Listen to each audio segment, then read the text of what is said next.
This episode is sponsored by Tomboy X. Y'all know I've been talking about Tomboy X since the beginning of X's and O's because they are the very first sponsor we ever had on this podcast. I love them so much. If you don't know, Tomboy X makes sustainable, gender and size inclusive loungewear, swimwear, and underwear. And I love it. I pretty much exclusively wear their boy shorts now because I think they are both comfortable and also cute, attractive. And I think it's hard sometimes for tomboys like myself to find an underwear that just fits right and looks cool and makes you feel confident. So I cannot recommend this brand enough. Thank you, Tomboy X, for sponsoring this episode. Go to tomboyx.com and use code Shannon to get 20% off your first order. This episode is sponsored by Shopify, home of the #1 checkout on the planet. That's a huge flex. On the whole planet, #1 checkout. If you have a product or an idea or something you've been thinking about selling for a while, Shopify is an amazing platform to use to sell whatever it is you're creating. Whatever business idea you have, Shopify is the place to sell it. I've used Shopify for years. Literally, I've sold all of my clothing on Shopify, and I cannot recommend it enough. It is such an easy platform, and since I've used it, my business has grown so much, and it is been there as a tool for me when I was a smaller business, and it still works now as I'm growing my business. So cannot recommend it enough. No matter where you are in your business life, it's the right platform for you, because businesses that sell more sell on Shopify. Upgrade your business and get the same checkout that I use with Shopify. Sign up for your $1 per month trial period at shopify.com/x's, all lowercase. Go to shopify.com/x's to upgrade your selling today. And one more time, that's shopify.com/x's. This episode is sponsored by First Leaf. First Leaf is a personalized wine club that knows my wine preferences better than I do. I still, even at 32, am one of those people that's I like a red. I like it when it's like this. When someone asks, I get so stressed out. But First Leaf makes it so easy. You answer a little survey for them, and then they curate the wine that you will like, and they send it right to your door.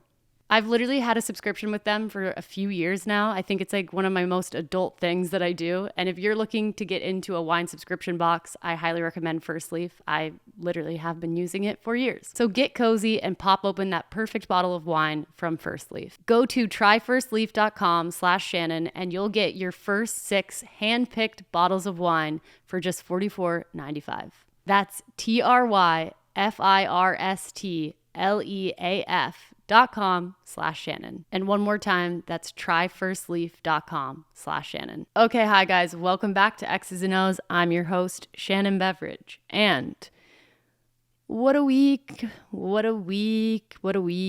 Last week's episode came out on Wednesday. And if you watched, then you know I filmed my intro on Tuesday earlier on in the day. So I did not know what the outcome of the election was. And obviously now I do. And I feel I, like many other people, spent last week kind of mourning. Yeah, just mourning in general. MOURNING, just to be clear.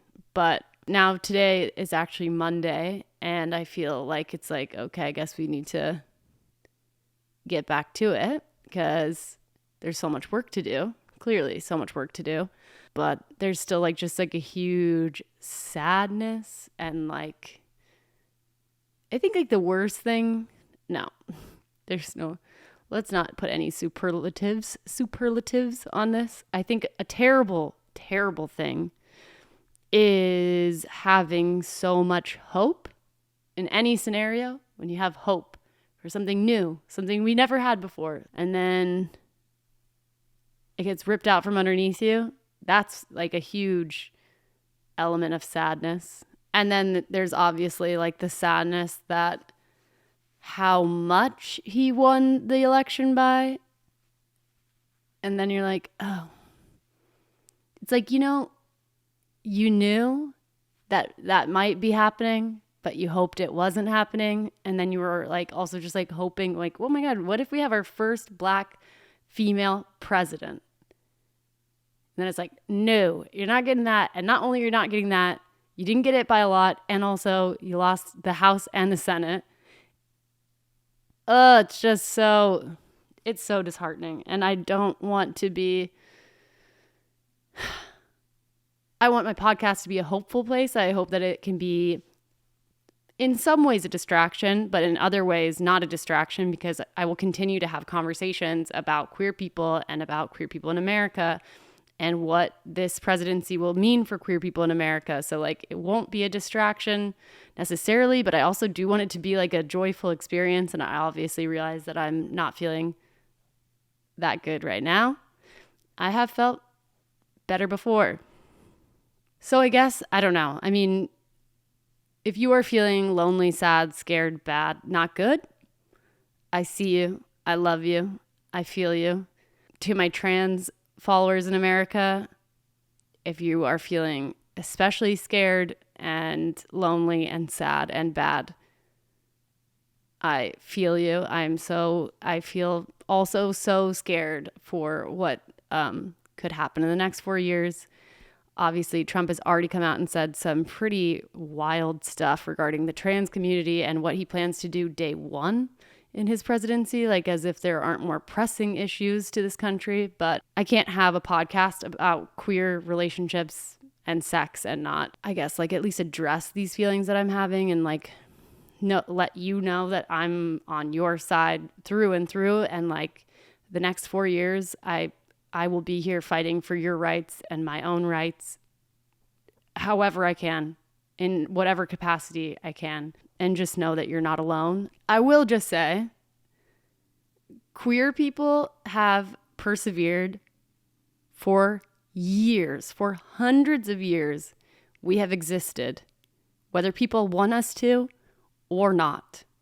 We have been here. We will be here, no matter what. No matter what. We are a strong fucking group of people. We are a strong group of people. If you are a queer person and you are out and living your life and alive and like persevering and not giving up, you are a strong person. You are a strong person wherever you are.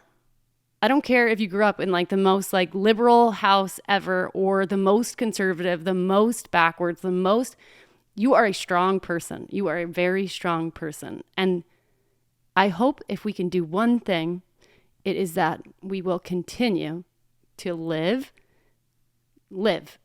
Every day you wake up, every single day you wake up, it's a tiny form of protest. Like you are so strong and amazing and amazing, amazing, amazing to grow up and live in a world that constantly is trying to tell you to be different than you are, and you don't stop. So don't stop. Don't stop. That's what I know for sure we can try to do for the next 4 years.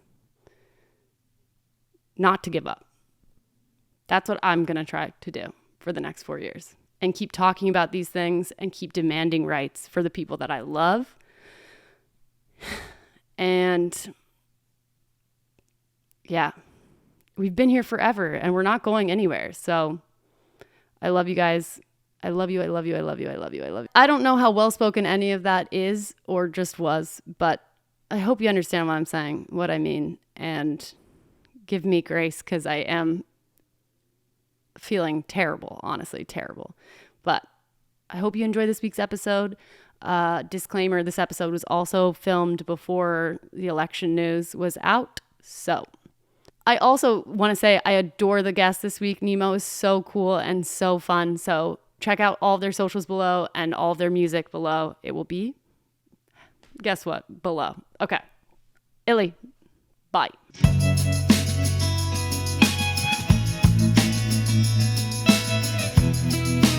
Okay, hi guys. Welcome back to X's and O's. I'm your host, Shannon Beveridge, and today's guest is iconic. Their name is Nemo. They just won Eurovision 2024 in May. They are the first non-binary person to ever win Eurovision, which is so cool. We go into a little bit of detail about what Eurovision is if you're not aware.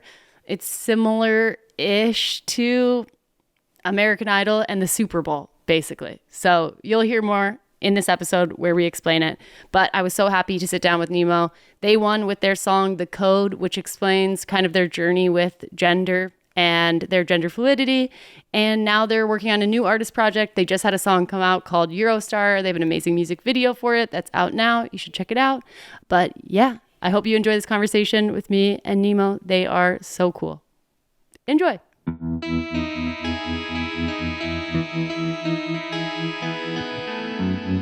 Can you, for like Americans, just explain Eurovision like quickly? Because I feel like I know what it is, but they might not. Okay, I'll try my best. Okay. So I would say Eurovision is kind of like the Olympics for music. Yeah. In a way, like, except like I feel like the Olympics are like way more competitive, and it's like super about like also like national pride. And I think like that sometimes kind of happens with like people being like, oh, like we won, like Switzerland won, but it's kind of like more, it has more like of a connecting kind of building bridges factor. And so how the concept works is like every country from Europe that is in Eurovision gets to send like one artist. And this is yearly, right? It happens yearly. Exactly. And they get to pick an artist however they want. Like some countries, like just, I don't know, like the national broadcaster kind of chooses an artist and gets them paired with a song. And then other countries kind of have like a selection process or even like a TV show for it to find. To go like, into that TV. Exactly. Okay. And then they sent their artist and they meet up in a city in Europe. It's the city of a country that has won Eurovision the year before. Got it. So you'll host, Switzerland will host next year. Exactly. Okay. Yeah. So it's kind of like I don't know what you call that.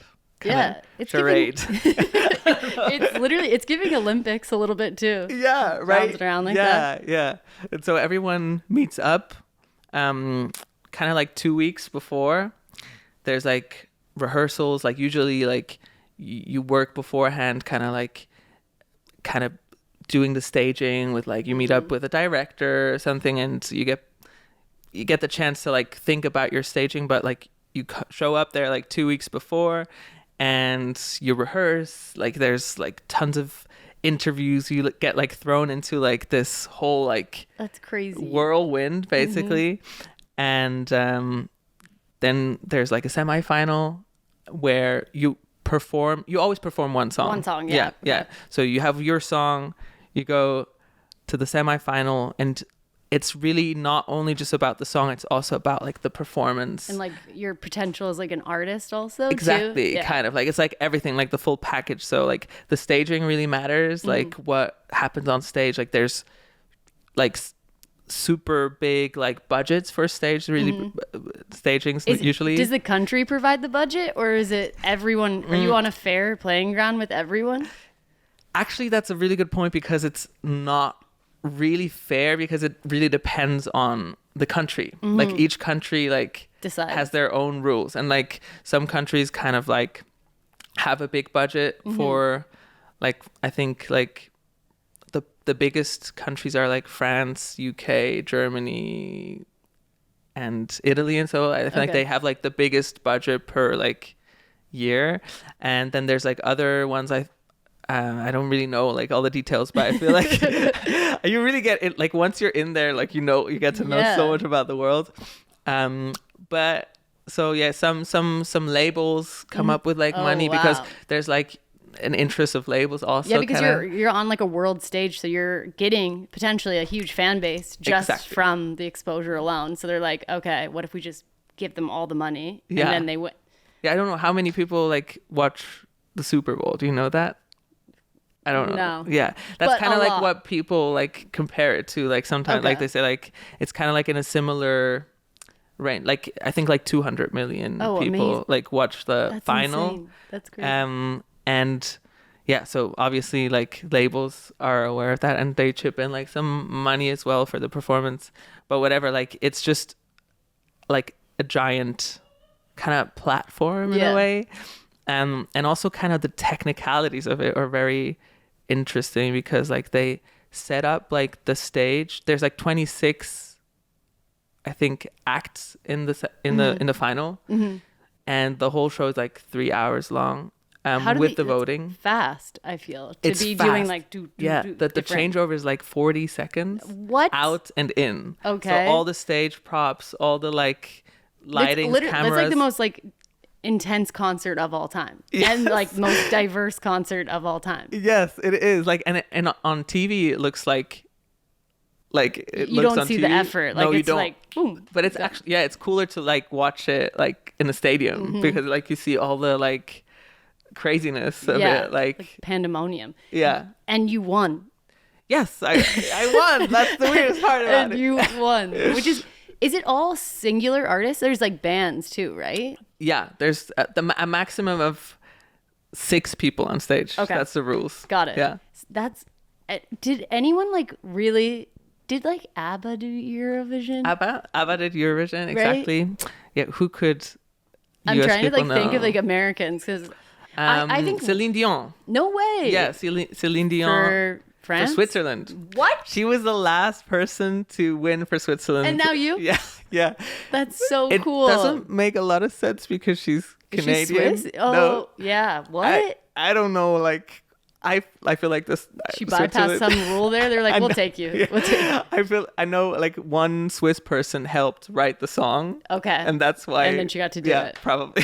I don't know how That it is works. crazy. Yeah. Well, I think like wrongly we compare Eurovision to American Idol. Like Americans are comparing it to that, and it's not very the same. different. Yeah, because I feel like American Idol is kind of Well, it's also covers. That alone, I think, you Yeah, know, that's the changes it difference. completely. yeah, and oftentimes like people that participate at Eurovision are like artists with like a legacy Mm-hmm. already. Like so countries will like give this platform to like someone that is already like An a artist. superstar basically in their own country Yeah. in a way. So I think it's kind of like American Idol is about finding kind of like new talent. Yeah, exactly. And Eurovision is more about showcasing Yeah, the you're kind talent of of like- a country kind of in totally a way. makes I don't sense. know. Because Yeah. you'd already won awards and stuff in Switzerland before, right?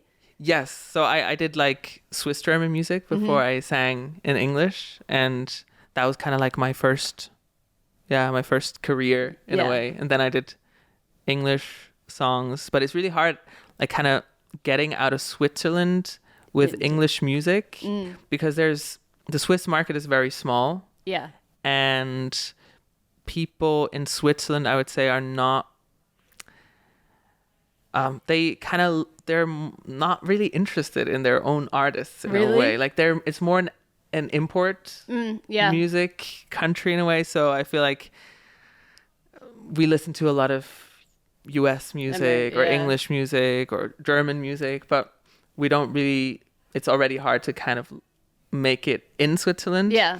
And so it's like there's not really a platform to kind of grow an artist in Switzerland and then Expand out. Yeah, exactly. So you kind of have to make it somewhere else. Yeah. First. Or make it on Eurovision. Or make it on Eurovision. Exactly. No, so yeah, that's kind of, I mean, yeah, it's been a huge thing for me. Like it's amazing. changed a lot. Did you go into it thinking you even like had the chance of winning? Did you? This episode is sponsored by Tomboy X. They are queer founded and queer run and home of the very first boxer brief for women. They don't just make underwear, they also make sustainable, size and gender inclusive loungewear and swimwear. So you're not just getting underwear there, but I do love their underwear. And you guys know I really love their boxer briefs. They are very cute. And if you like to sag your pants at all, or if you ever have like the top of your underwear band showing, I think it's so cool to have it be Tomboy X because it's a queer brand and there's a story behind it. So if anyone's like, oh, I like your underwear, like it's a flex. It's cool. I love this brand and I love everything they stand for. They obsessively fit test to make sure that you're comfortable all day, and they have sizes from XS to 6X. And every bra on their website is 100% wire-free, which personally I love. Underwire is so uncomfortable. Go to tomboyx.com and use my code Shannon so they know I sent you and get 20% off your first order. This episode is sponsored by Shopify. I've been using Shopify for years. Literally, I think I used Shopify back in the Tumblr days of my life, which is wild. And it's wild to know how much my business has grown since then, since the clothing I first made and now the clothing I'm making now, which is my Friend of Dorothy line. It is like the easiest platform to sell any product that you have, any idea that you have, any business you want to grow and make. Like Shopify is an amazing, amazing platform to use. Nobody does selling better than Shopify, and they are also home of the not so secret, which is Shop Pay, which boosts conversions up to 50%, which means way less carts go abandoned and sales go way up. So if you're into growing your business, your commerce platform better be ready to sell wherever your customers are scrolling or strolling, whether that's on the web, in the store, or in their feed, or anywhere in between. Businesses that sell more with Shopify. I think sometimes we attribute our selling to a great product or great marketing, but you also need to make sure that the business behind your business is solid, and that business for me is Shopify. Upgrade your business and get the same checkout that I use at Shopify. Sign up for your $1 per month trial period at shopify.com/X's, all lowercase. Go to shopify.com/X's to upgrade your selling today. And one more time, that's shopify.com/X's. This episode is sponsored by Cure. You guys know I've kept some of the same clothes for years. I do get comments about some of that, but I do like to maintain my closet as nicely as I can and keep my products as long as I can. That's why I'm really excited that this podcast has introduced me to Cure. Cure is the ultimate solution for protecting and preserving your handbags. Okay, I know what you might be thinking. Shannon, do you have a purse collection? No, but I do have a girlfriend, and I like to keep her purses nice too, because I am a lesbian who is keeping my little things, like my wallet, in her purse whenever she lets me. At the end of the day, you clean and maintain your shoes and your car and even our bodies, so why not our purses? Especially luxury handbags, some of those are investments, and Cure makes sure that they stay nice, and if you ever want to sell them secondhand, they stay in top quality condition, so you get top dollar for your bag. In today's world where overconsumption is a huge problem, like truly it is a huge problem, I think it is crucial to make things last as long as possible. By taking care of your handbags with Cure, you can do just that. There's a limited supply available, so go to mycure.com to get your leather care kit today. That's mycure.com.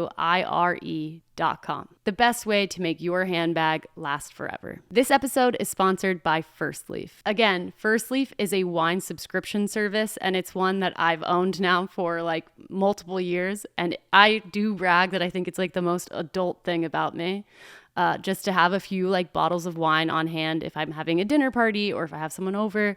It's nice to like have that as a convenience. And also the wine is great and they pick it for you and they make sure it's to your taste, which love all of those things. I also feel like in the fall and winter, having like a wine subscription service is the ultimate time, because it's those nights where it's cold and you're having like a bowl of soup and you're like, you know what would make this bowl of soup better? A glass of wine. But you know what I don't want to do? Leave my house. But with First Leaf, you won't have to. Getting started is so easy. I just had to answer a few questions about my wine preferences on their website, and then they put together a curated box of top-notch wines just for me. And then it gets delivered right to my door. And they let you control your delivery schedule, so you never have to worry about missing a delivery or not being home when it gets there. So get cozy and open the perfect bottle of wine from First Leaf. Go to tryfirstleaf.com/Shannon to sign up and get your first 6 hand-picked bottles of wine for just $44.95. That's tryfirstleaf.com/Shannon. And one more time, that's tryfirstleaf.com/Shannon. I don't know. You don't really think of it. I didn't really think of it that way. I was like, this is an experience that is like so odd and cool and like has like, I was really intrigued by a lot of things. Mm-hmm. I think like, first of all, I feel like it has like such a strong like impact, and it was always like such a safe space for queer people. Really? Yeah, I mean, obviously it went with the times, and it wasn't like it was always openly queer, but there was always kind of like this appreciation in the queer community for it, even totally. If it wasn't like openly that way. And like at 10 years ago, like a drag queen won like the contest. No way. Conchita Wurst. I don't know if you know her. Like, like it was like this huge moment, and it's like kind of has like such a cultural impact that like countries like start talking. Like it becomes almost like political in a way, like so it's like it people start talking about it, it becomes like this social discourse, but also it was just like it was always like a home for just the queer community. It makes sense because it's the arts in general, Yeah. if you think about it. Exactly. Like we're championing the arts all the time. Also, it does make sense that it becomes political because it's like your world stage, like Europe's world stage versus like even in America, like our American Idol, like the only thing that's like similar about it is that it's drawing in all of America's like viewership. Yeah. You know what I mean? Is it that big?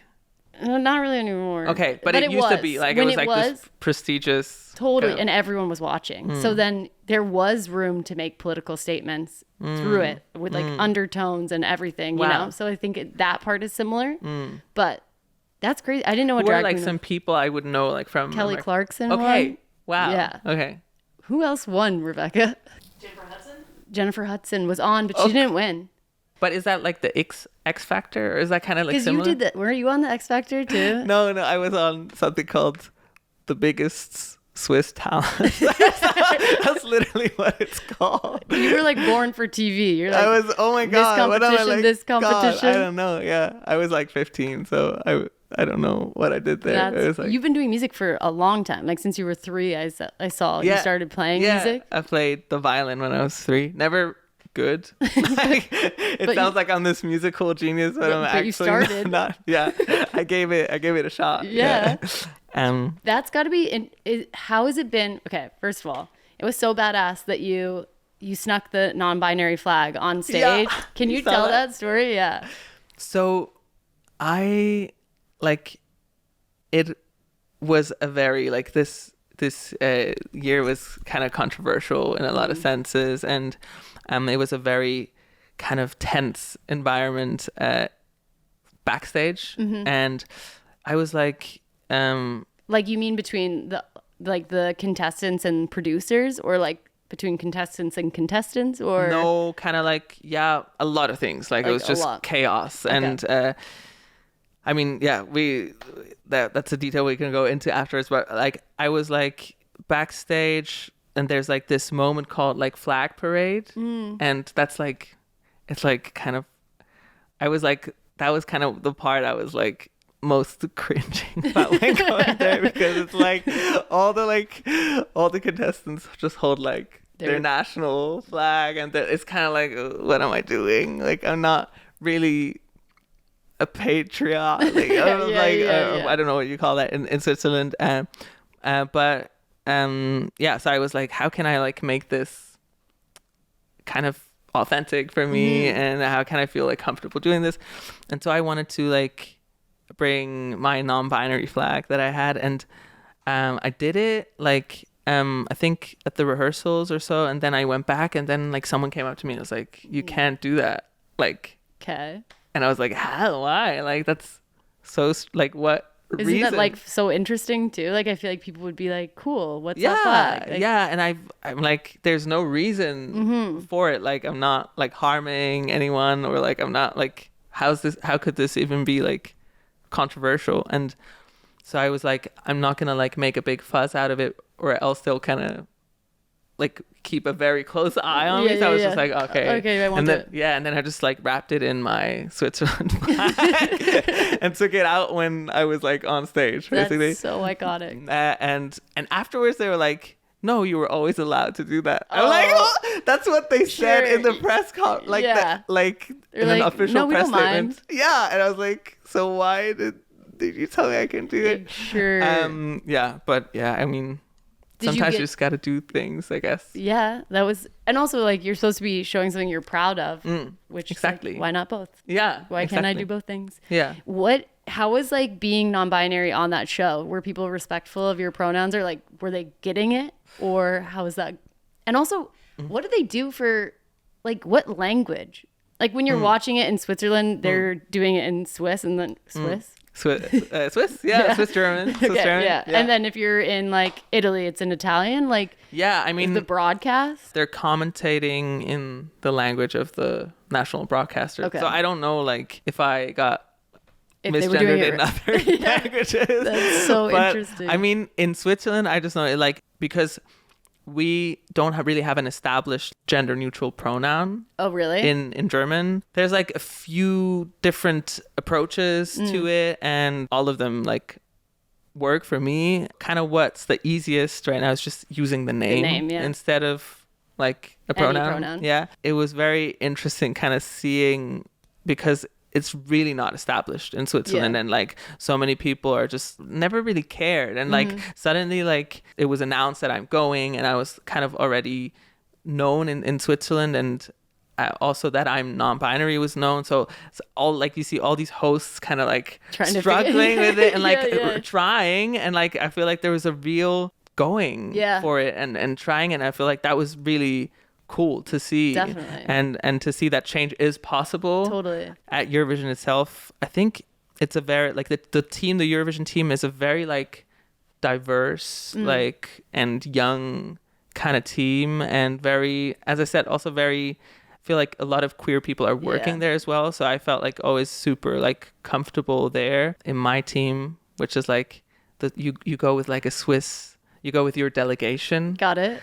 And it sounds like the Hunger Games or something. It is the Hunger Games. I'm telling like you, that. It's literally the Hunger Games. Like I had so many moments where I thought like I'm like in the Hunger Games. Like literally. There's this moment like in the final when the voting is over where like this giant LED screen opens up and you see like the people, like the audience in the arena, and you're like, it feels like, you know, the moment like you're going where, off to like war. Katniss and Peeta like are going, like they're riding on their carriages, you know, literally. like it was literally that. And every time we like logged in with like our badges, there was like this dystopian voice, like automatic voice, like recognition success. Stop. Recognition success. It was like, it had so many like Hunger Game like things there, like, so it's funny that you're saying that. It seems like that. It also looked like it. And also the like there's like the booths that you guys are like sitting in, kind of, and that part felt very Olympic. It reminds me of watching the figure skaters in the Olympics. You know how they're like in those little booths sitting there, I've never and then seen it'll that, go to like a press conference, and they're like, and these are the scores coming in, and you won by a lot. No? Do you know how much? I want, like, it was a... Is there like a popular vote? Is it like also like... It's like... there's a whole system. So there's like a jury vote and a popular vote. And so I got like a very, very good jury vote. Okay. And I was like 5th with the popular vote. Okay. So that was also like a controversial thing, because people were like, why does the jury, like, it's 50-50, why does the jury like matter so much? But I had like such a high jury vote. I think no one has ever had like that's the thing I saw, which was like you were at least double the amount of points as everyone below you from that part of it. From that part. And then the public vote kind of took me a bit down, but I was like still like, Croatia was second with the act Baby Lasagna. Is his name the artist name? Yeah. Like it's also like Eurovision is so camp. It's so campy. Yeah, it does seem that way. Yeah. Oh my God. Okay, well, you won, which is all that matters. But do you think that the popular vote, had that had anything to do with your queerness? Maybe. I think so. Yeah, I think so actually, because I mean, I got so much like love like throughout this whole process, but there was also like so much like hate and like so like waves of like just people like commenting on like just my skirt or that I wore there or like things like that, and it's like I think that probably had like such an impact, I can imagine as well, like, but it was also like it was such a cool, like, I just always imagine like a family like watching this, like imagining the people in front of the TV screens and like I don't know, like the dad like screaming at like the TV screen, this is like a disgrace, and then like the kids secretly like being like trans or like not binary themselves. Literally. So like really like just kind of like imagining like these like family like dynamics in front of the screen, and like I think things like that really change how we think about certain things, even if they do it like slowly. Yeah, totally. No, You have to be exposed to it in a way. So yeah, but I don't know. I mean, like, I don't know the we'll statistics never know why, of that. but Yeah. yeah, but definitely like pushes the needle. Also, just like it's kind of just people knowing queer people at all. I think helps people understand and like love queer people, especially obviously when you're in someone's life, you know. But when you're just in someone's living room, even you're making a difference because they maybe would have never had to see you. Like they never would have had to see a non-binary person, and then they're like, okay, now I have to process my feelings about this, whether they're good or bad. The fact that you have to do it at all is more than what we have had in the past. And also I think just in general across the world right now, like with transness, there's so little knowledge and so many people being exposed to it for the first time, which is also probably why we're getting so much hatred. But Yes, definitely. yeah, it's definitely, I think, is one of those things that's going to take time for people to totally understand and accept, even the way it took so long for just like sexuality at all to be like understood and accepted at all. Like Totally. it's gonna take time. Yeah, and that's why. Yeah, that's exactly why visibility is so important. Yeah, and you came out in 2023 as non-binary. Yes. Yeah, right? in autumn. Yeah. Yeah. Through a song and Yeah, through your you've done your homework. Yeah, well, the song is so beautiful, and your caption you wrote on Instagram, I think you said you think of gender like a galaxy and you're just a star somewhere in it. Yeah. How did you come to that feeling? Like, what made you feel that way? I think a lot for me was like moving to Berlin and kind of having like finding like my first queer spaces and like really feeling comfortable enough to kind of let my guards down and like opening up. Like I like one of the biggest like blessings for me in Berlin was like I went to, I don't know, it was like 2021, like right when I moved, and I wanted to get my nails done for a music video that I was shooting, and I was like, I asked a bunch of friends that I knew in Berlin like for a nail salon, and they recommended me like Tom's Place, and I just showed up there, and Tom's was like then living with his partner in like a small apartment, like with kind of like you come in, like the dog barks at you, and then there's like a kitchen, and that's the nail studio. Yeah. And they were both trans, and they like, it was like this beautiful space of like people just walking in and out, and kind of like a sense of like such a strong community. And I just went there and I was like, whoa, like this is, I feel so comfortable and I feel so accepted, like without even exactly knowing what was like going on. And I had like, I went there like every 2 to 3 weeks after that. Yeah. I was like, and I went more for like the conversations and like for the space than for the nails. And I just like, we started talking about so many things. And after a while I was like, whoa, I think I want to try like you using like they them pronouns for me as well. And I feel like really comfortable here, and I could like really just like kind of let go of like everything that I felt was kind of holding me back before. And I think it was like so much through like a space like that. And also like in my relationship at the time, I felt like I could like voice certain things, and I was like really, yeah, just coming to terms with like who I was and feeling more comfortable with myself, and less like I had like so many people, because I also I was like in Switzerland, I was like kind of known very early on. Since I you was were like young, yeah, probably like 15 16 I was like,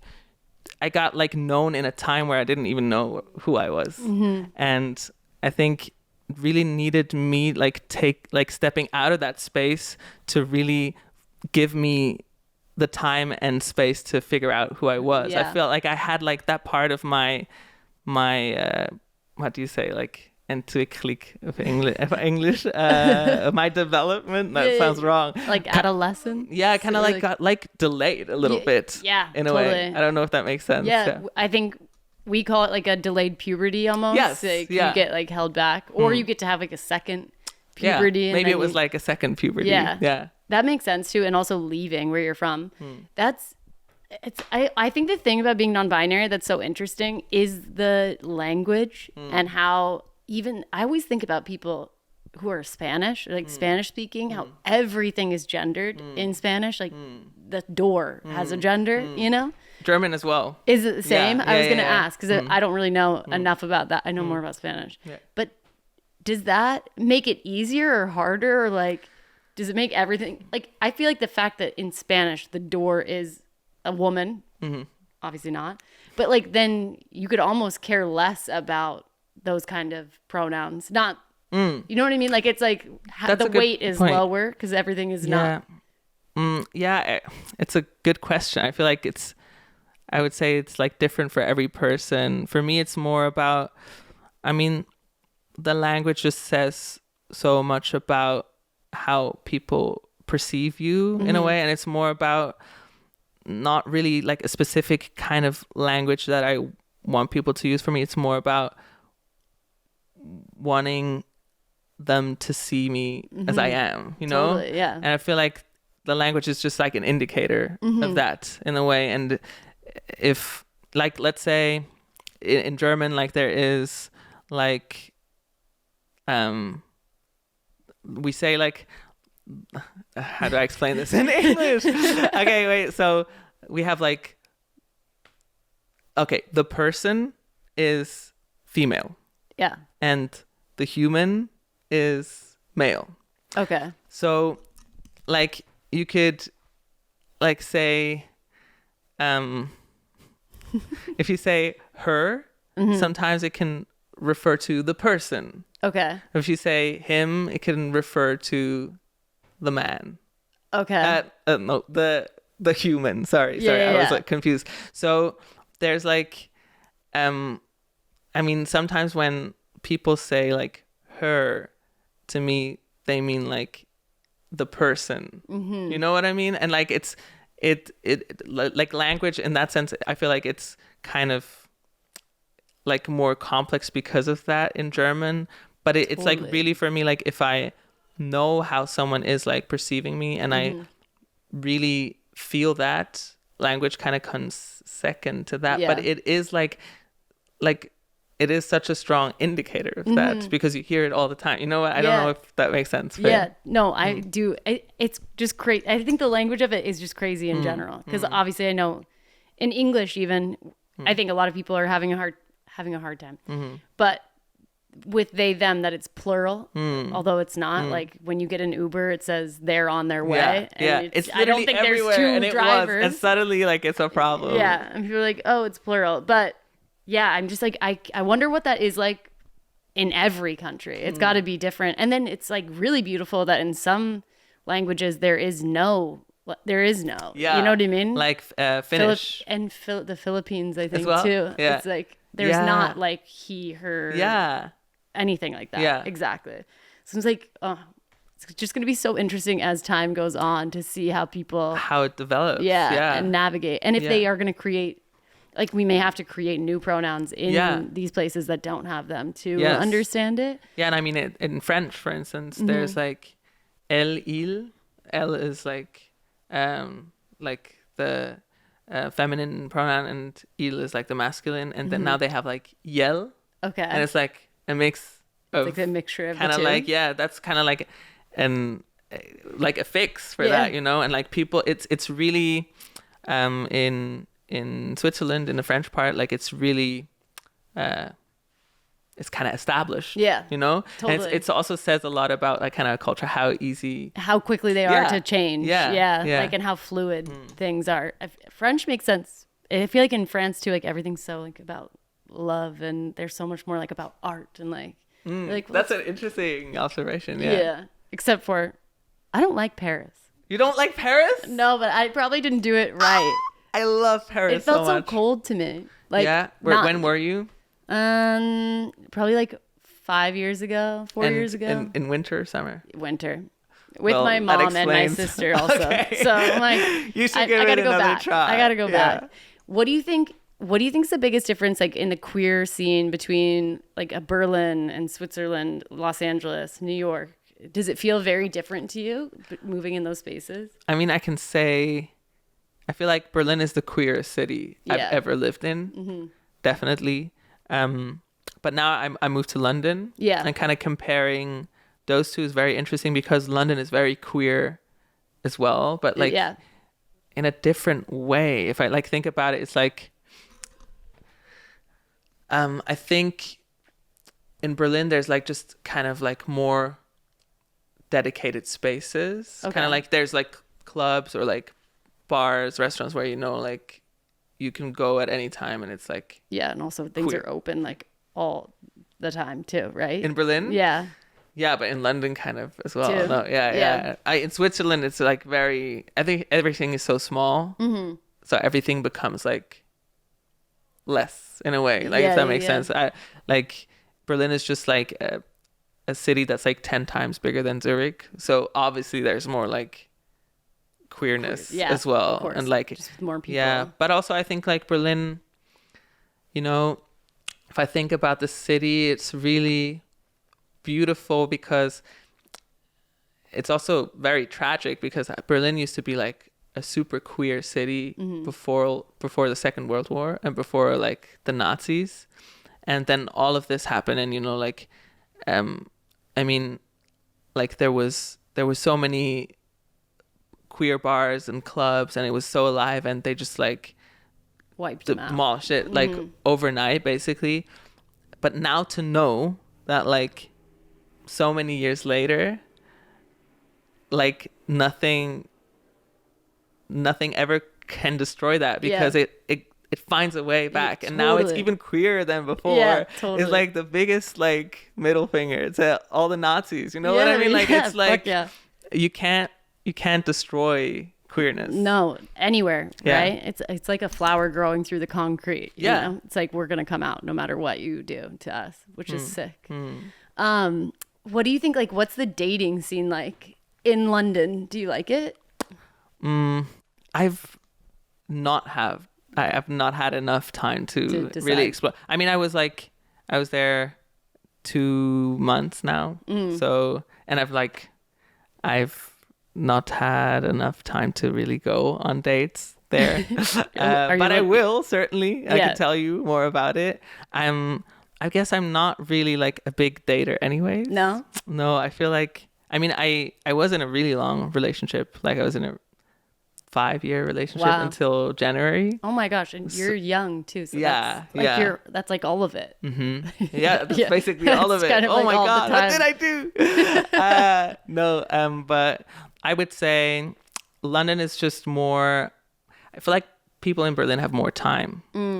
And London is like more career city. Yeah. So I would imagine like dating is like a bit more sparse or kind of more like let's get to the chase of it. And Berlin is like such an interesting city because I feel like people have so much time for like friendships and like creativity and like there's not a lot of pressure in the same way that like New York, LA, London I suppose have like with like you have to like make money here or you'll literally like land on the street. Totally. And I feel like Berlin is a bit more chill about it. It's starting to become like London more and more. But yeah, so I think that could be that'll be interesting. Yeah. Also, you'll be going into like the dating world for the first time non-binary as opposed to before, right? Yeah. So that's a whole new. That's new, yeah. But I think it's I wonder like what would change. I think it's like just always I like meet people through what I do a lot. So I would say like people when we're going on like on a date, they would already like know. You would already know. Yeah, 100%. Me, you know what I mean? Yeah, like, totally. And know who I am. And I feel like that wouldn't like change that much. Not. Yeah. But how's dating in LA? That's a great question. I've I'm like kind of like a serial monogamist, so I've had a lot of relationships. So I've done like a lot of, I know from my world, like the lesbian world, it's everyone's dated everyone. That's kind of our biggest problem I think we have here. That's not a problem. Well, the world is just very small. Is it? Yeah. Even though I mean, there's obviously LA's got to be one of the biggest populations of like queer women in America. Really? And I would assume More so than New York? I would say LA and New York are comparable, but somehow we all know someone. Like, you know what I mean? So it's very small. But you're also like in that world, but also then probably like in the kind of like industry creative like scene. It shrinks and that quicker like, and quicker and quicker. Yeah. It's already small. Yeah. Then you like add any other layer to it and you're like, and now it's smaller. It's like and now 100 it's people. It's like, very little. It's just hard to find anyone who hasn't slept with someone you probably know or dated or like, you know, the community is so small. But hot. A lot of hot lesbians in LA, I would say. Yeah, good looking, which is nice. And if that's what you're into. I would say New York feels a lot more queer to me and LA feels a lot more gay. You know what I mean? Yeah, I can see that. There's a lot more like also I would say of a binary in Los Angeles. Like I think in LA in general there's more of a superficial situation going on and like looks matter a lot, like keeping up with the Joneses. Do you know that saying? Yeah, I heard of it. I heard of it. Yeah, it's kind of like even if you were like a more poor family in the middle of America or in a suburb, you would buy a nicer car than you can afford to make it look like you're keeping up with the Joneses, and the Joneses are like the rich family. Yeah, I know that from a movie. Yeah. So it's that like I think there's a movie called. Do you know that movie? Yeah, Keeping Up with the Joneses. It's like where the family is like going bankrupt and. No, it's like I think they're like all like paid like advertisers almost, like their whole house is fake and like their car is like bought and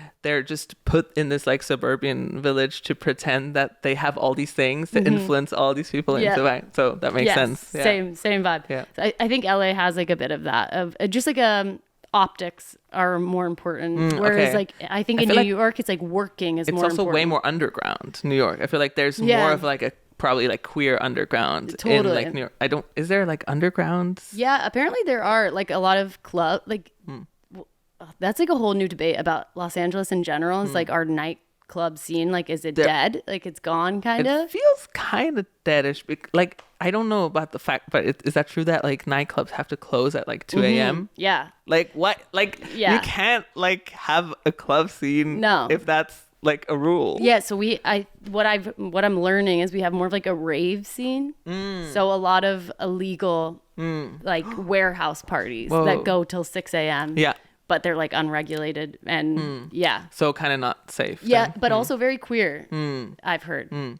I have a few non-binary friends who they prefer to go out in that, which makes sense too because I don't know because I go to like mostly like more dive bars, like just chill kind of bar vibe. Yeah, than a club. I love going out. Yeah. I feel like it's Berlin's fault. Yeah. Well, your music also I feel has influence of like club going out. True. Would you say? Yeah, definitely. I feel like it's becoming more and more influenced by it because it's just. I feel like clubs are such an interesting place in our society. Like it's like a parallel universe almost, and everyone kind of gets to be like this version of themselves, which is very interesting. Like you get to exaggerate everything about you, or you get to like change who you are for a night, and like it's really, I feel like it's a really important thing that we have those spaces.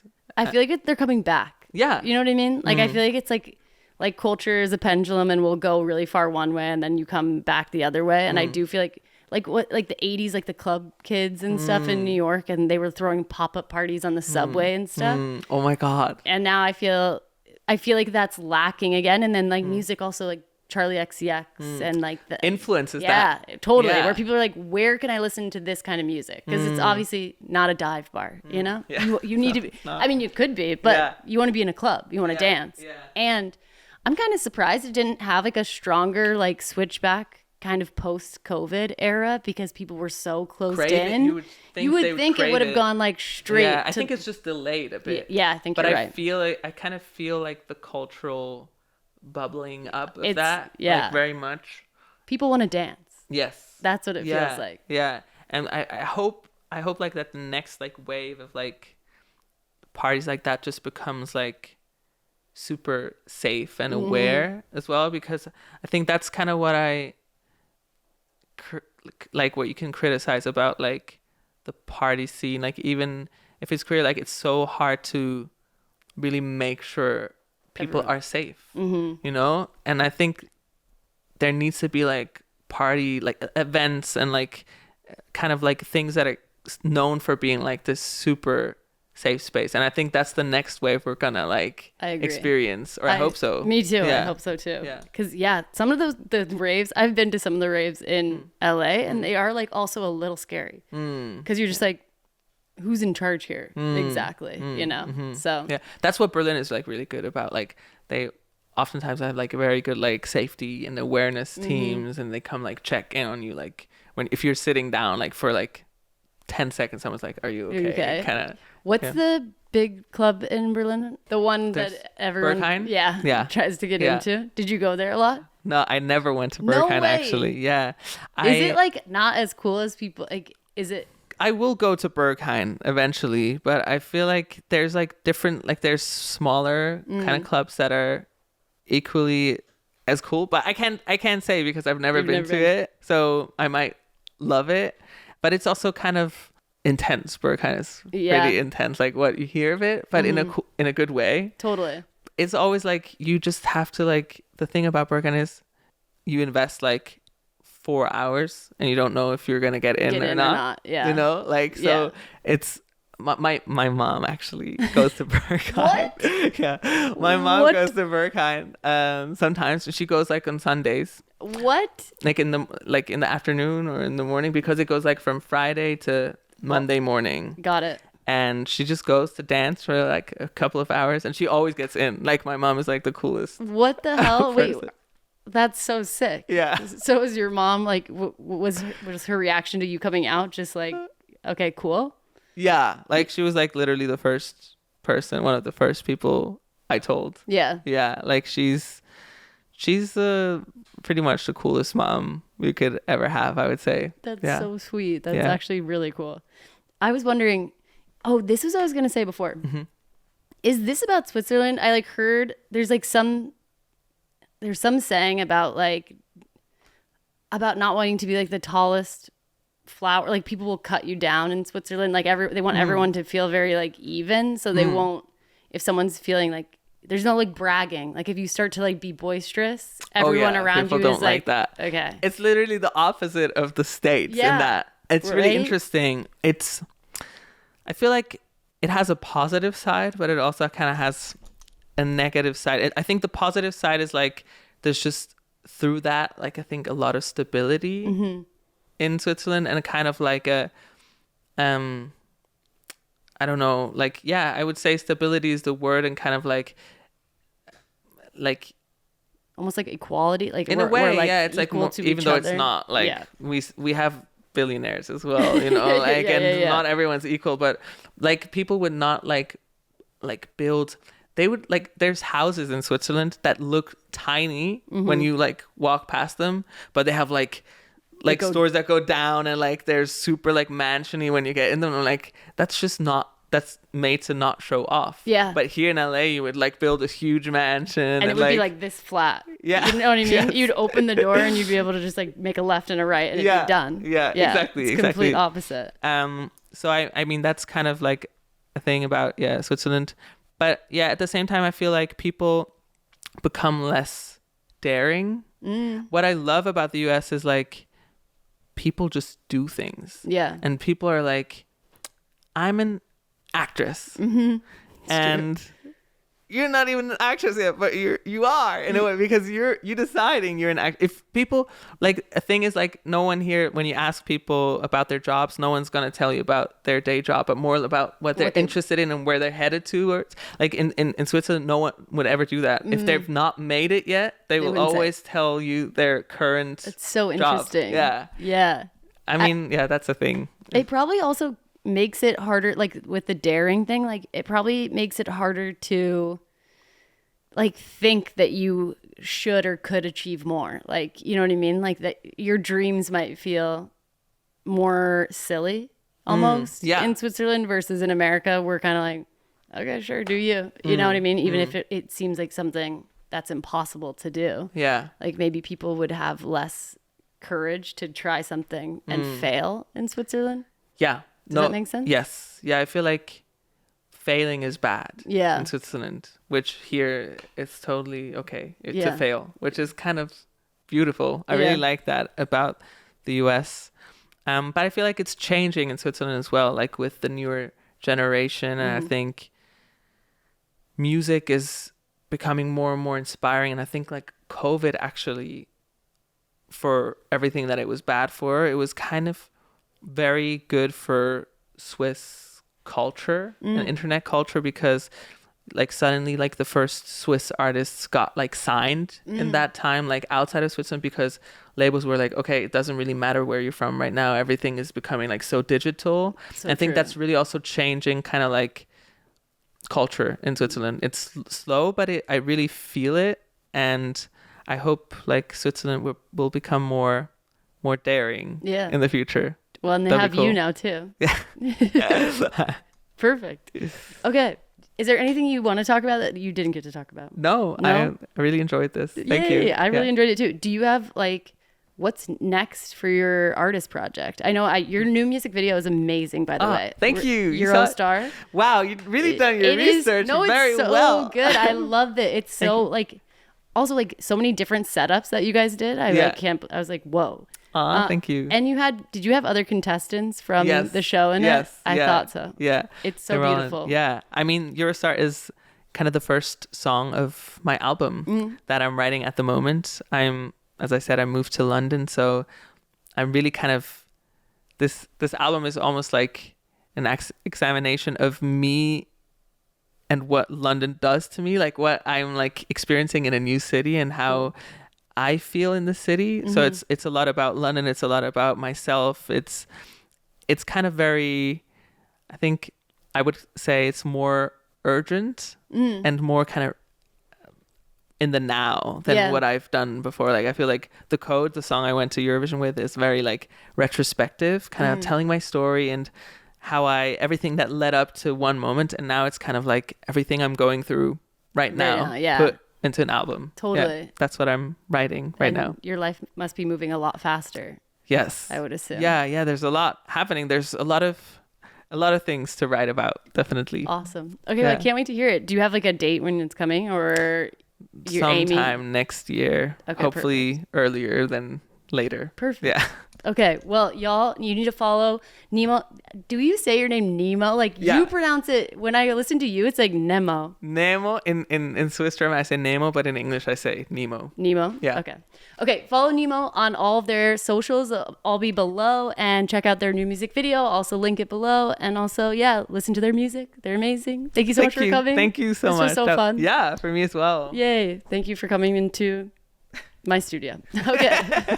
Bye, y'all. Bye. This episode was sponsored by Cure. If I am going to put my things in my girlfriend's bag, I am going to make sure her bag stays in top-notch condition, because she's doing me a favor. So I need to do her a favor back. And thanks to this podcast, I know just what to do, because I've been introduced to Cure. Cure is the ultimate solution in protecting and preserving your handbag collection. You maintain your shoes and your car and even your body, so why not your purses? Some purses can be investments, and Cure makes sure they can last a lifetime. Plus, if you ever want to sell, Cure makes sure that your bag is in top condition, so you get top dollar when you resell it, which in a world with so much overconsumption, it is so nice and so good and so important. There's a limited supply available, so go to mycure.com to get your leather care kit today. That's mycure.com the best way to make your handbag last forever.